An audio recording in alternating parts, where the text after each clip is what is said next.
just quickly for intros for anybody on Zoom, although a lot of the faces are old, some are new. I'm Michael Goldberg, and I'm the executive director of our Veale Institute for Entrepreneurship at Case Western Reserve, and I also teach in the business school. And welcome to our Entrepreneurship Speaker Series. And it's great to have Adam Bain. We were just chit-chatting about Cleveland sports. I went from Municipal Stadium to LeBron kissing the trophy to Baker Mayfield. As we determined, Adam has dual sports loyalties now. Yeah. San Francisco based, but it is great to have him at least virtually back in Cleveland. He grew up in Cleveland Heights, actually not far from where I'm sitting right now. And we really appreciate you taking the time. Elizabeth is going to be our student moderator today. All of our sessions are student moderated and they're very casual. Elizabeth will sort of be in charge, kind of take questions. For those who are on Zoom or on Facebook Live, please just post questions in the chat. Elizabeth will likely sort of call on you to ask them directly. And if you're on Facebook Live, just post in the chat and Doug or I will sort of grab them in. But Adam, thank you so much for doing this. It's great. It's great to meet you. We met over Twitter. Where else? A few years ago when I realized that you were a Clevelander in the diaspora, and we've been in contact, and really appreciate you taking the time. Thanks for having me. It's good to be back, albeit virtually, in Cleveland. And I'm looking forward to someday soon when, at least on the West Coast, we're on a lockdown and we can I can come to Cleveland and visit physically, not just virtually. Right. All right, Elizabeth, you're in charge. Great. Well, thank you, Professor Goldberg, for the introduction, and thank you to Adam Bain for being here today. My name is Elizabeth Chorad. I am a rising junior studying marketing at Case. I'm actually also an intern here at the Veale Institute for Entrepreneurship, so it's really exciting for me to be stepping in a different kind of role for the speaker series today. Like Professor Goldberg said, you can always virtually raise your hand here on Zoom, and I can call on you to ask a question, or you can just type it in the chat, and I can call on you or read it out loud, however you prefer. So thanks again, Adam, for joining us, and we can get started. So Adam Bain is the co-founder and managing partner at O1 Advisors, a venture and advisory firm, and he's the former COO of Twitter. So earlier in your career, you're a producer at Cleveland.com, which we actually discussed how you had a role in creating it. And could you kind of just go throughout your career journey for anyone who may not be familiar with it, and kind of what brought you from being, a producer in Northeast Ohio to eventually working at Twitter and to where you are now, co-founding a venture capital firm? Yeah, so as Michael mentioned, I grew up in Cleveland Heights and went to Heights High.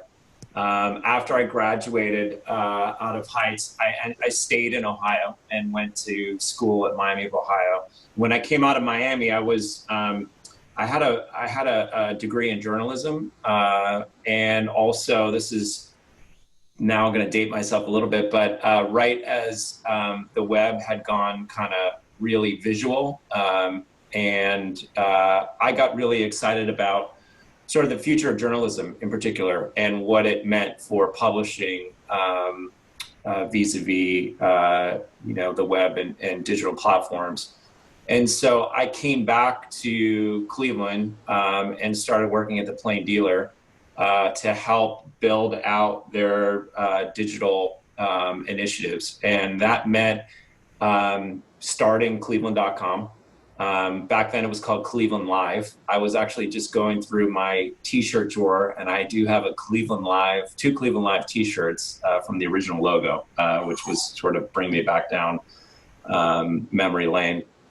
And so I basically was part of a very small team. There was only like 3 or 4 of us who went out and built all of Cleveland's the Plain Dealers initiatives around news and information in Cleveland. It was mostly a city guide style property back then to keep some of the local digital competitors that were starting to pop out of Cleveland.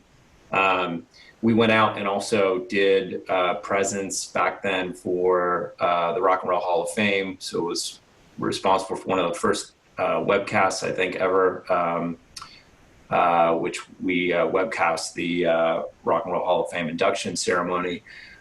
Did a bunch of work there, and then wanted to keep pushing into journalism. And so I left Cleveland and Cleveland.com to come out to the LA Times to go work for the LA Times digital platform with a focus on sports, and then left the LA Times a couple years later to go to Fox Sports because I saw kind of this movement around video in the internet and thought that a gap in newspapers ultimately was the lack of video assets, and ended up working there for about 13 years in LA before leaving in 2010 to go to Twitter. And when I joined Twitter, it was less than 100 people, one office location in San Francisco, exactly zero in revenue, and basically was brought in to help open up the business lines for the company. So when I came in, kind of decided that we were going to go forge a path down the advertising revenue stream and data business, which Twitter has today. We went from 0 to $1 billion in revenue faster than almost any other consumer company had done it, and then $1 billion to $2 billion faster than almost anyone had done it. I think only Google, Amazon, and Facebook got there slightly faster than Twitter. We've scaled the team from 100 people or so when I joined to about 6,000 or 7,000 employees, one office location to about 40 globally. About 75% of Twitter's audience was outside the US. Took the company public in 2013 and then ran a public company for a bit. And then I had been there for about 7 years, and I got what I call the 7-year intellectual itch.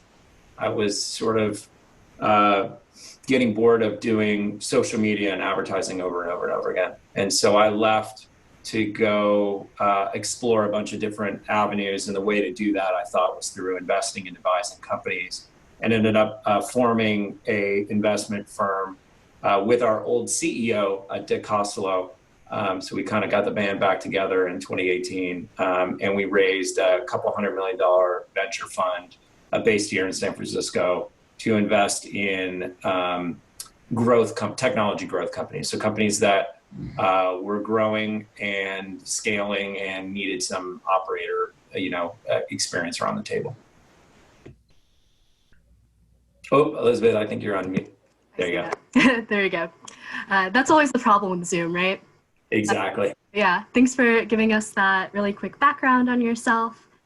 So, like you said, you kind of helped build the team that increased Twitter's revenue into the billions in a very short amount of time. And kind of while Twitter itself was growing very, very rapidly, kind of what was it like managing that kind of growth and just kind of experiencing that kind of growth in general? And how has that carried forward into, I guess, how you approach investing and advising at Owen Advisors? Yeah, the first bit was we had to build a plan to scale out the revenue. And when we started thinking through how we were going to build out the business overall on the platform, we had a couple different approaches. One way was just to slap, I think, banners and buttons, which were kind of, how most display advertising was done in digital back then. That would have been one path. The other path was a harder path, kind of inspired by what Google and even TV did, which is, take the core content unit and make advertising, a nano version of that. So on Google, you ask a question of Google, you get back a bunch of answers, and some of those answers are sponsored and promoted. On TV, you have, 30-minute stories, and then interlaced in between, you have 30-second stories by advertisers.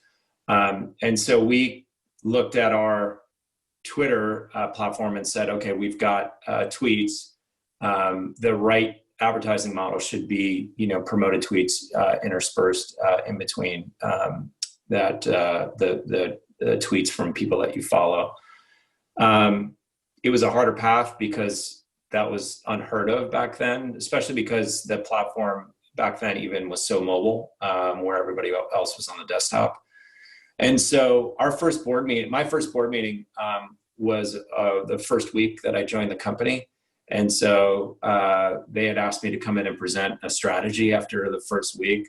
And my presentation was laying out these two paths and saying, I think we should go down this, the slower but right path for the company, and expected probably like an hour of conversation. And within 2 minutes after pitching it, everybody said, okay, let's go down the correct path. Granted, it would be slower in terms of revenue build. So we spent, the other 55 minutes then talking about the way it could be done. Ultimately what we did is, one of the things that we did when we started bringing revenue into the business is we felt it was important to also get the culture right inside of the company around decision-making for revenue. Anytime you turn on revenue in the business, you're always faced with a set of decisions. And so we wanted to make sure that we had a way to communicate to employees the right way to generate revenue versus, in our view, the wrong or short-sighted way. So one of the core values that the company came up with was build a business in a way that makes us proud. And every single employee at the company knew this core value. And it meant that any time that we were faced with a choice, we could ask ourselves, ultimately, would this make us proud as a business? And then chose, the right path. And a really good example of this is when we started launching the ad product in 2010. I think it was Animal Planet, I want to say Animal Planet had a show on with Mike Tyson. And they came to us and asked us if we would change the Twitter bird logo to have a eye tattoo like Mike Tyson. And they would pay us a lot of money to do it. And, we kind of were able to, that was our first real decision point as a business. Do we take easy money, but do something that, we probably ultimately don't want to be associated with it? And that's where falling back on things like build a business in a way that makes us proud ultimately gave us the right path to do that. And so we said no. Thank you for that answer. I guess kind of related to that, and this is a question that Professor Goldberg inspired me to ask earlier today. But recently Twitter has drawn a lot of attention for labeling President Trump's, some of his tweets as being false claims, which is in stark contrast to Mark Zuckerberg's own decision to kind of like leave the same statements that have been posted on Facebook alone. So even though you're no longer at Twitter, I'm curious to know what you think, that decision-making process behind Twitter's big decision may have looked like, especially because you just mentioned, that core value that you guys have. Yeah. Well, I think you can rely on that core value today. And basically that should give you a pretty good answer in terms of what to do. So I agree with the decision that Twitter made. And actually think in some ways, while I know it's a hard decision, it actually is a pretty simple decision, especially around labeling the tweet in question, because ultimately the company has a set of guidelines around election misinformation and policing or informing the public when there's inaccurate or outright false information that's flowing through the platform that's designed to influence or change or manipulate free elections. And I think if you look at the actual tweet in question, in Twitter's view, they ruled that it was the information there would lead somebody to misunderstand some facts around mail-in ballots. And so they basically left the tweet up with a pretty big disclaimer that this tweet contains false information around around mail-in ballots. They provided a link to information about the real election information around mail-in ballots. But they left it up for newsworthiness because it came from the president's account. I think the question ultimately, though, is going further than that. And so the question that the company is grappling with is ultimately beyond just election misinformation. The next realm of content are abusive and harassing tweets. And then the other level of, for sure, is just overall misinformation. And the question that the company is dealing with in that final bucket, in terms of just overall misinformation, is how do you or do you arbitrate truth on the platform? Is that possible both from a resource, technology, and effort standpoint? And there's probably some stuff that's black and white, and then a lot of stuff that's kind of in the middle in terms of gray area. And so how do you make decisions based on that? When it comes to harassment or threats, that's also something that I think actually is a little bit easier to adjudicate on the platform. And so in some ways, while again, I know that there's been a lot of agita around the company and the industry, to me, it seems a pretty clear decision, and frankly, an easy decision that that this was stepping over the line because it violated their election misinformation guidelines. It will be interesting to see what else they launch from here. Twitter also made some reference to some other products and features that are coming out soon, which should give them a better handle on bullying, harassment, and also just in general misinformation. Yeah, thank you for that answer. It's definitely something I've also been thinking a lot, as well as like someone who uses social media pretty often. So right now we have our first question from the audience. So if Eddie, you could unmute yourself and introduce yourself and ask your question. Hey Adam, thanks for joining us today. I'm a recent graduate of Case Western Reserve. I was in Professor Goldberg's class, Entrepreneurship Strategy, in the spring. I graduated with a bachelor's in chemical engineering with some interest in entrepreneurship. So my question is regarding your current VC firm. What kind of values do you look for in companies that you invest in, and what role do you see your firm playing in these investments? Yeah, so thanks, Eddie. We're a little bit different in terms of, well, trying to be a little bit different, just based on the fact that we're not really kind of professional investors. We haven't come up through the VC community. We were operators first. Now, everybody at our firm, albeit small, are former operators. And so our idea is when we work with a company, we are former operators first versus investors. And so the advantage is, when we look at a company, we like to see a company who is scaling like crazy. In fact, the bolts are probably coming off the rocket ship in a good way. The CEO and the management team is having, problems of scaling, but good kind of problems, the type of problems that every business would want. And they are open to ideas and help from, former operators. I think an operator point of view versus a VC point of view into companies are somewhat different. VCs are amazing in terms of, at times, in terms of being able to, step back and really kind of view the company from afar and its place in the ecosystem or the strategy overall. I think from an operator point of view, since you've lived it and actually been in the seat and been in the chair, you're able to kind of relate to the founder and the management team in a different way because you've likely faced a bunch of the things that they're going through.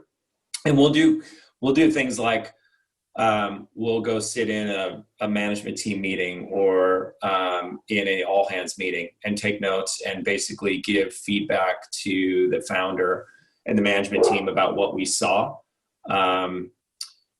which is different. You wouldn't normally see a VC, in those types of meetings overall. And so it's just it's a different way of investing. It's investing by going in and kind of being almost like first person instead of third person investment. Thanks, Eddie, for your question. I'm going to turn it over to Professor Goldberg because I think he has a question. Great. Yeah, thanks, Elizabeth. A quick question. We were chatting a little bit as we were getting started before we sort of went live about kind of the Clevelanders in the diaspora. We talked about a couple of other mutual friends like Marty Levine, a fellow Clevelander, Miamian out in the Bay Area working for Facebook, and a number of folks, and we broadcast this out to alumni chapters around the country, actually, and around the world. So we've got Clevelanders and case folks, who spent time in Cleveland and sort of left. I'm sort of curious of your thoughts on sort of connectivity back to your hometown, either wearing an investor hat about, is this a moment where, particularly sort of given the changes and where we're all sitting, there's some discussion about maybe this is a moment when folks in the Bay Area come back to cities like Cleveland because of cost of living and access to fresh water and all these things. I'm sort of curious what your thoughts are about your hometown and sort of connectivity back. And are there things that our entrepreneurship community here could be doing to kind of increase connectivity to folks like you that are deploying capital or have connections? Yeah. Well, one is I look back at my time in Cleveland incredibly fondly. Growing up in Cleveland Heights, it was at the time, it was one of the most multicultural communities in the United States. And so the perspective that I had growing up was helpful then later on in my career. I think I was surprised that when I came out to the West Coast, there was virtually no connectivity for Clevelanders, Ohio, or even the university that I went to. You mentioned Marnie, who was the COO of Instagram and now is back working at Facebook again. I mentioned Ryan Graves as well, who also went to school in Ohio and was the first CEO of Uber before Travis Kalanick came back in and started running it again. So I was just kind of surprised. There was virtually no network, if you will, from the Midwest out here on the West Coast. And so we started to try to do that a little bit, but I think it's still pretty lightweight and not as strong as I would hope. That said, I think especially what is happening now vis-a-vis pandemic related, I do think you've got a complete change in terms of workforce and work patterns. The move to virtual has been a pretty big sea change for every company. Twitter basically just announced that you don't ever have to come back to the office. You can work from home infinitely. Now it's created interesting challenges. There's some folks, for example, in the UK who said, great, I'll move, countries ultimately and just work on UK hours. And so those are things that, probably some change that they weren't quite ready for. But I do think you did have, the digital gold rush out here. You had the first gold rush, and then probably a bunch of other people who moved out to San Francisco to be in and around the digital explosion from a talent perspective. In recent time, most of that now has started moving into other areas as well. It's just been hard to attract and retain talent. Prices in terms of real estate and just overall expense had gotten out of control. And I think this move with COVID and the permission that each one of these companies now have given their employees to work remotely has meant that I think you're going to see a bunch of movement out of cities. And I think it may be the case that you will see people move from the West Coast back home, where companies ultimately can be started without, employees, who are very flighty and move, between startup to startup, and instead have some staying power. And so I do think there's the beginnings of some interesting capital networks for investment for startups in and around the Midwest as well. So I think that's a totally viable outcome of COVID is both investment and also employees and startups moving out of the West Coast back into the Midwest. Great. Thanks, Adam. Yeah, so now we have Victor who has a question. If you could unmute yourself, introduce yourself, and ask your question. Hi, Adam. My name is Victor. I'm a rising senior at Case Western. I just wanted to mention that I was able to attend the One Crucial Thing event hosted by North Coast Ventures a couple weeks ago. And I remember you talking about the power of optimism during these tough times. I do think this is really good advice, and was wondering if you had an example of this where this was especially true for any of your own portfolio companies or partners. Yeah, we did that event a couple weeks ago, and the idea was finding one 2-minute theme to riff on, and mine was the power of optimism. And the idea being simply that there are, especially now, there's a lot of reason to be, and you can't blame people for being pessimistic or looking at what's happening right now in the world with a jaundiced eye. But I do think both in culture, life, and also in business, there is an incredible power in optimism, and it's deep-seated. It basically, by optimism, I'm talking about, the idea that you actually have the power to drive change, and that if you view things from an optimistic lens, that you ultimately can look around, and if you don't like what's going on, you can actually make improvements or ultimately create change on your own. In business, I'll give you a great example of this. There's a company that, I'll give you two. One is a story of a company who I'm on the board of. It's a company called GOAT, which is a sneaker marketplace. They'll do, I think they'll do $1 billion plus of sneaker sales this year. And this is a place where you can go on into the app and find hot sneakers that have been previously owned but never worn by other people. And it kind of revolutionized a bit of, sneaker fashion, since some of these sneakers were hard to find and hard to obtain. The company didn't start as a sneaker company, though. It's been super successful right now, but actually they had raised money initially as a group dinner dating website. And it was a place where you could basically go on a group dinner date for 12 people. And I think they raised a couple $100K to go do this. And they started working on it, and it just was like not working. And the company had burned through a bunch of money and were left, I think, on their last $100,000 of investment.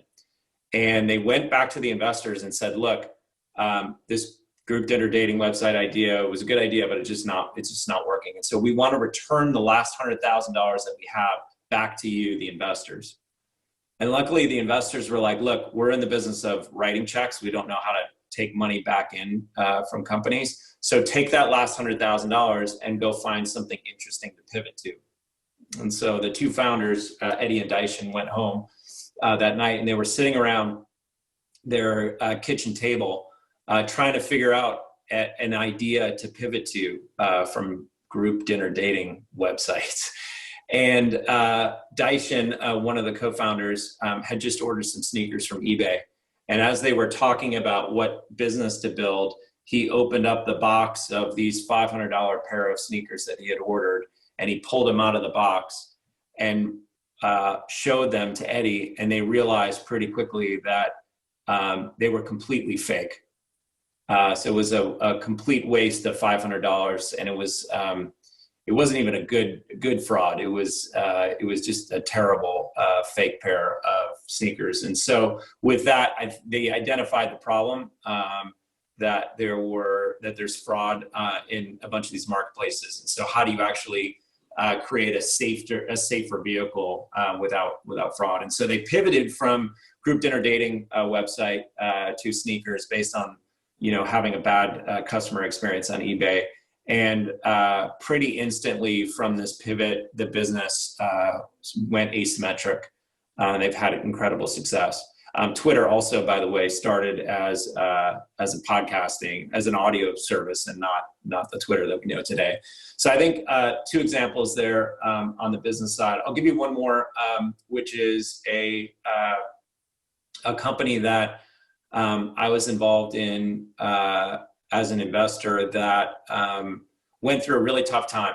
The CEO, financially, the business wasn't working. The CEO ultimately had to make a bunch of tough choices, including laying off a number of employees. They were having a hard time raising funding, and ultimately raised funding on a down round, which was a pretty major down round. So the valuation that they took was much lower than the previous valuation that they had taken before. He called and basically said, "Look, I'm pretty much like thinking that this is the end of the company." And through talking it out, he kind of got back to this mode of, why he originally founded the company in the first place, and decided to take an optimistic view of potential on the business and potential ahead. He started basically building the business back up from scratch. He literally was on sales calls himself after releasing the entire sales team as well. They now have built back the business to an incredible stage. In less than a year of this happening, the business is now doing more in revenue than it's ever done before. And so I've just seen, companies and founders who have a deeply optimistic view of themselves, of potential, and as a result, single-handedly have moved the ball forward. While I don't know if it's directly in optimism, I still put it in this category, but it's also determinism as well. I told this story at that event around Charlie Munger, who's Warren Buffett's business partner. And Charlie's had one of his eyes taken out due to a horrific cataract surgery. And recently, his other eye started acting up. I think it's like his eye was filling up with blood, and he was finding it hard to see. He went to the doctor, and the doctor told him that he wasn't going to be able to see out of his other eye. And here's a business person who his entire business is basically built on him reading.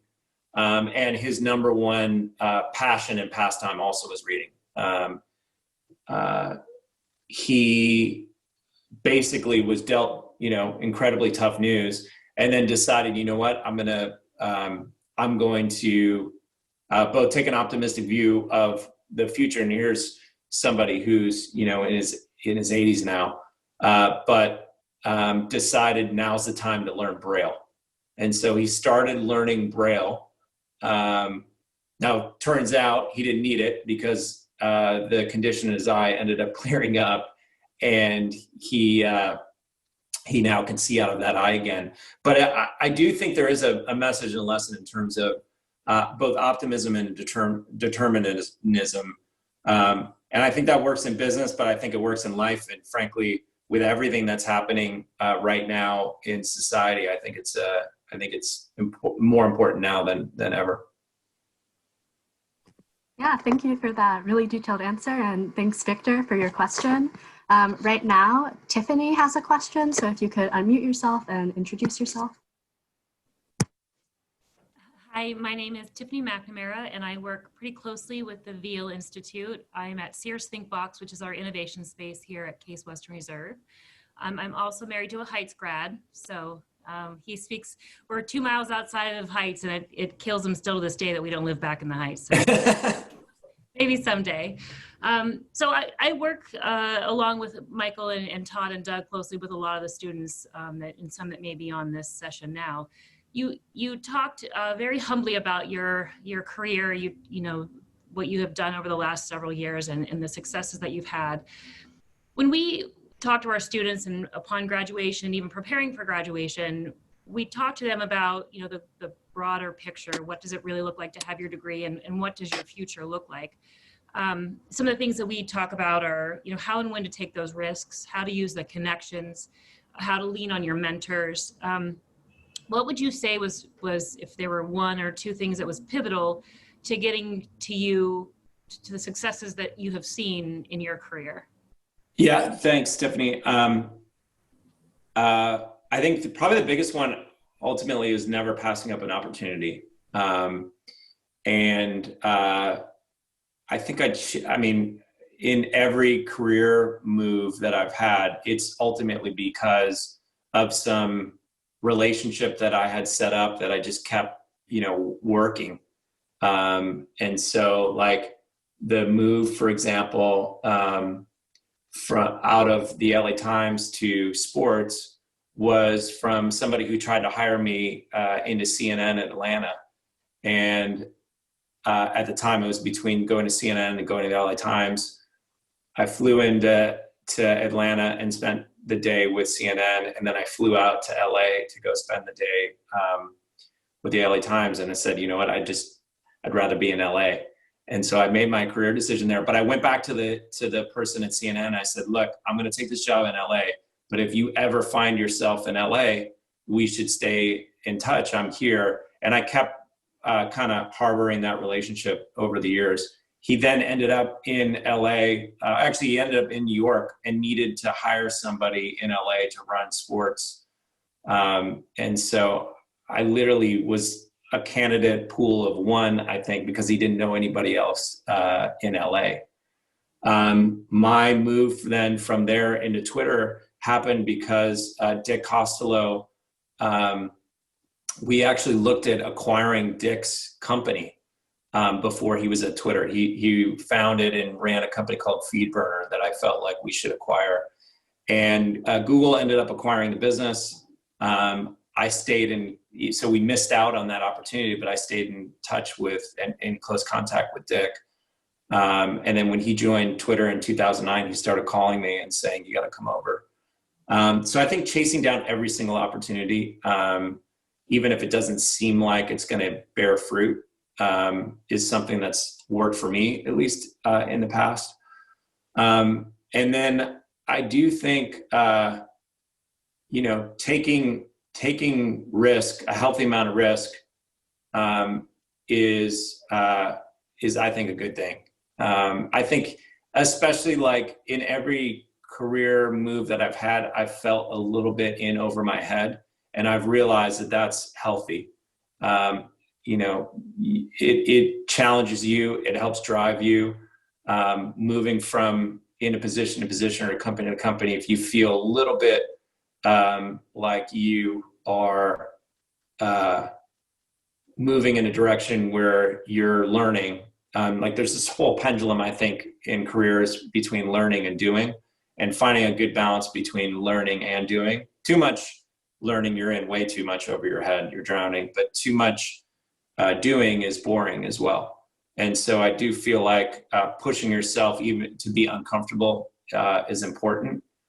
And then lastly, I joked in that event a couple weeks ago, but I think having a healthy dyslexia to the word no, we've all heard no throughout our lives. I think basically seeing the word no as on gives you a different perspective. And anytime someone tells me no, I turn on, and that's when I, move into a mode of trying to get to yes. And so I think not letting people ultimately tell you no, and ultimately having that dyslexia to the word no, I think is a good thing. Thanks, Tiffany, for your question. Right now, I believe Katie has a question. So if you could unmute yourself, Katie, and introduce yourself and ask it. Sure. Thanks, Elizabeth. Hey, Adam. This is Katie. I'm an alumna who does live in Cleveland Heights right now. It's not so bad unless it's January. So going to what you kind of just talked about in terms of risks, you had talked about when you're looking for opportunities with your current company, you're looking for companies that see explosive growth. So my question is, how do you balance that with more of the opportunistic companies that are quickly introducing some of the more much needed solutions, like some of the COVID-19 contact tracing and that type of stuff that might seem like a high risk, but also seem like something that's fitting at the right time at the right place? Yeah, I mean, that stuff to me is precisely growth, right? So technology growth investing is starting probably small on the revenue stream, but is growing quickly. All the stuff in the COVID investment category right now has potential to, or already is growing quickly. In fact, some of the things that people can invest in on the COVID side, there's no question that it's got growth potential. There, in the short term, the question is over the long term, it's sort of unknown. What we look for ultimately is a CEO and a management team that are thinking smartly about growth, and that ultimately fast-growing technology companies are challenging at times to manage because you're trying to juggle priorities, and you classically have this sort of growth mindset versus sort of profit mindset. I think ultimately I feel like there's two modes of any business, and also with people as well. You're either building value or extracting value, and all things being equal, building value is much more fun. It feels much more rewarding. It feels like things, while it's not a straight line, it feels like building up, whether it's businesses or companies, and certainly people, it's much more interesting than being on the other end of it, which is just extracting value and ultimately, taking profits, et cetera. So you do want to find a balance, but most of the stuff that we're looking at right now is on the build side. Okay, Thank you. So now this might be our last or second to last question, but Dana Luisa has one. So if you could unmute yourself, Dana Luisa. Oh, hi. I think I'm the only one in the panel outside of the US. I am Donna Louisa Eversley. I am an entrepreneur, MBA student, specializing in entrepreneurship with the University of Liverpool. I'm a huge Michael Goldberg fan from beyond Silicon Valley, which I think every entrepreneur should do. And it has made a big impact on me. But one of the things in listening to you, what I like, there are two things I want to make mention of. The first thing I like is the fact that you mentioned you would go into the investment companies that you work with, and you would go in and sit in on meetings and give ideas and give feedback. And I think that is a big plus. I think that is what is missing overall in getting startups to be successful. I think many times that connection or that bold-faced involvement is helping to mitigate risk for both parties. And I think that is essential. So I think kudos to you with that one. The other one I wanted to, the other thing is really a question. Have you ever had a major setback with a business opportunity and you had to rebound from it? Things were tough, but you had no choice but to rebound from it. And what is something that you would have, you think would have contributed to that resolution, so to speak? Yeah. Well, thanks, Donna Luisa. I think in terms of setback, probably the thing that in my biggest sort of fails, the thing that I looking back on it, the thing ultimately that I've learned is not to dwell too much on the failure piece and instead looking ahead. Sometimes I think we're all guilty of this, is getting too introspective on really understanding or really dwelling on the fact that you failed. And so I think certainly in Silicon Valley, there is an environment where it's more a learning environment. Like, failure obviously isn't good, but there's a lot to learn from failure. And what I think has been most interesting about technology companies out here is that the kind of quick, it's like sailing, the quick kind of tack changes that you're able to make. You fail, while you're sailing, you fail all along the way, but you're able to quickly adjust and move. And I think that's what's been the biggest learning is, especially in traditional media, where I think working in traditional media or traditional businesses, there's kind of a more high risk, high fail, and then dwelling on failure instead of being more in a learning environment. We one of the things that we did at Twitter was really focus on not what did I fail at, but what was I too slow to learn? And there is a priority around learning. We spent a little bit of time with the Navy SEALs and some other kind of elite groups, specific around learning, and asking them what kind of cultural things did they do in an organization to actually drive learning behavior. The SEALs in particular have something that they started called after action review. And it literally is after any event that the SEALs go out and do, that team comes back together at the end of the action. And they stand around in a circle and literally describe in a blameless way, if they had to do it again, what actions would they sustain and what things would they improve. And this is literally like life and death style situations. So there's a lot to learn about these after action reviews, and doing it in a blameless way, and not dwelling on it, but thinking about the go forward. So I do think like creating a learning organization, an organization that is really putting priority around the speed of learning as much as they are at speed of execution, ultimately will get you to results, instead of just saying that, the only thing that we prioritize here is winning. Because I think you create a culture where you're not going to win all the time, and you won't have learned anything when you don't. Yeah, thanks for your question, Donna Luisa. So to kind of wrap us up, I was wondering if you had any insight to how COVID-19 has affected O1 advisors and investing in Silicon Valley in general.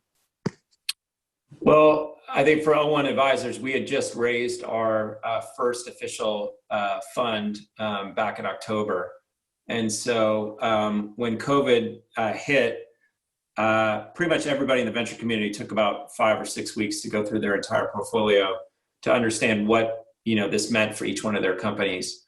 For us, since we didn't have that many investments, instead of 5 or 6 weeks, it took us about 5 or 6 days. And so we decided to get aggressive in funding companies that we thought had potential, especially, or would have tailwind as a result of behavior shifts that were coming to society based on it. And so there's that old line about being greedy when everybody else is fearful, and fearful when everybody else is greedy. So we definitely seeing a lot of fear back in early March. We started late February, early March. We really started to push the pedal to the metal in terms of investing in ideas or behind founders that we thought were going to be improved ultimately in the long run because of some of the society changes that were coming. So that was with us. I do think there are huge shifts still that are coming around work, how we learn. So I think education in particular is one that we've gone pretty deep on. I do think both as for adults and also kids, watching even my own kids in terms of how all of a sudden, because of COVID, they, had a sea change of tools at their disposal. I think that's been interesting to watch. We made an investment in a company called Masterclass, partly because we thought the same mode was coming for both entertainment and learning together for adults. And so I think sort of how we work, how we learn, and a bit of how we play or entertain ourselves. We're going to come out of COVID probably meaningfully changed. I also think from a science perspective, it is going to be fascinating to watch. And again, as someone who will take the optimistic point of view that science and technology hopefully also will lead us out of the struggle with COVID in a better place. Ultimately, it's going to speed up a bunch of technological change that had been kind of hanging around the edges, and also provides a bunch of capital to areas of science that probably were underfunded before. I'm excited about what I think is going to come and change in science, and especially health tech. So I do, while it's dire right now in a bunch of ways, I do think coming out of COVID will, change meaningfully on the health tech side as well. Yeah, well, it looks like we're almost out of time. So thank you to everyone who asked a question. And thank you so much to Adam Bain for his thoughtful answers. I'm going to throw it back to Professor Goldberg, and he can close us out. Great. Thanks, Elizabeth. You did a great job moderating. Just a couple of quick announcements before we sort of do our final thank yous and goodbyes. We have 2 sessions next week. On Tuesday, June 16th, another case member in the diaspora of San Francisco, Eric Verplug, who is the managing director at Deutsche Telekom Capital Partners, will be with us next Tuesday. And then next Friday, we'll change topics in the entrepreneurship world to the world of dentistry. So we have 2 practicing dentists, Jeff Rosenthal and Margaret Frankel, both represent different types of practices. Jeff has a 7 practice, sort of larger. Margaret's a solo entrepreneur. So that'll be next week. So hope you can join us. Adam, thank you for doing this. It was a lot of fun. It was great to have you back virtually. We look forward to sports starting up again. Exactly. And we're cheering for our Cleveland sports teams, or at least part of your sports portfolio, your Cleveland part. And we'd love to have you on campus and in Cleveland when you're back here. So thank you for taking the time, and it's great to connect with you. Thank you, Professor Goldberg, and thanks for everybody else. And I'll just give a final kind of tie-in then to your future topic. One of the things that when I came back to Cleveland and started working with Cleveland.com, I was working a couple different jobs at once. So Cleveland was one. The other was I was working for a bunch of dentists and orthodontists to rewrite all of their correspondence using my journalism skills and writing skills. I put it to good work right after graduation. And so I probably know more about writing empowering notes to parents of, potential kids that, have braces. So if you need any good one-liners about how, changing their teeth ultimately will help change their minds, I've got a bunch of really good one-liners. We're gonna work that into our dentistry session next week. Awesome. Very good. Well, thanks for taking the time, Adam, and thanks to everybody on Zoom and Facebook for joining, and we'll see you soon.